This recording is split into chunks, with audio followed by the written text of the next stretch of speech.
welcome into the ArtGibbs Sports Business Podcast. Thank you so much for joining us. In a previous episode, we talked about the Denver Broncos and what led up to them being put up for sale.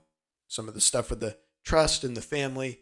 So if you haven't, I would go back and watch or listen to that episode. So that ended with the Denver Broncos being put up for sale. And so that's where we pick up here. So on February 1st of this year in 2022, the Broncos officially went up for sale.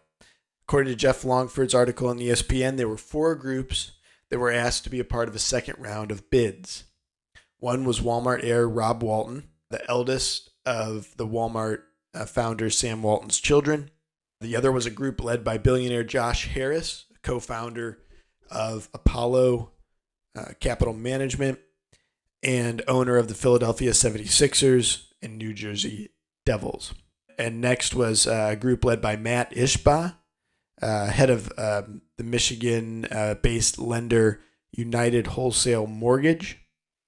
He was actually I believe a shooting guard on the Michigan State basketball team in the early 2000s, late 90s, early 2000s.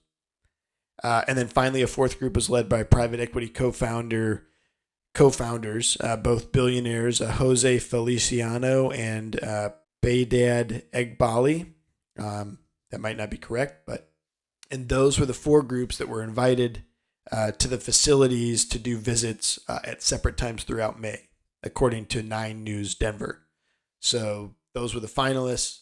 They were asked for a second round of bids. They were asked to be able to come walk around and look at the stadium, or they were invited to be able to come walk around and look at the stadium. So that was kind of the framework of those groups.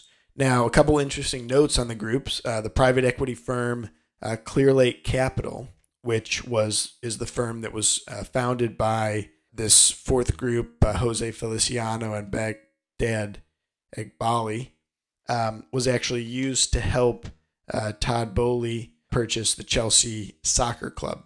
And a little note here, the NFL actually does not allow private equity money to be used in the purchase of NFL teams. And so this bid by these two men, the co-founders of Clear Lake Capital, this will be a personal bid, them using their own funds to bid on the team. The Josh Harris group included Magic Johnson, who according to 9news.com out of Denver pledged allegedly or reportedly more than the $50 that he pledged in the group that purchased the Los Angeles Dodgers. And then the Rob Walton group, which was assumed to be the leader in the clubhouse due to the fact that he had by far the largest net worth of $70 billion. He was bidding along with Greg Penner. So it's the Walton Penner group. Greg Penner is Rob Walton's son-in-law and is the chairman of Walmart and has been since 2015 when Rob Walton handed that over.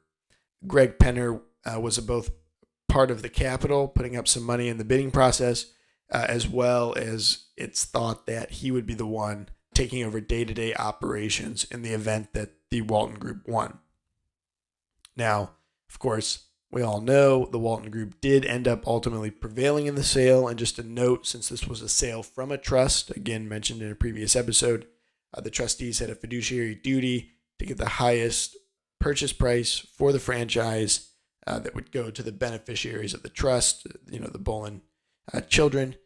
And then ultimately, of course, the highest bidder would have to have a 75% passing rate among NFL owners voting on the transaction. So they'd have to have a 75% of the NFL owners vote them in for approval. Ultimately, it was the Walton Group that won with a $4.65 billion deal, the most ever paid for a North American sports franchise. So now it's just time to win.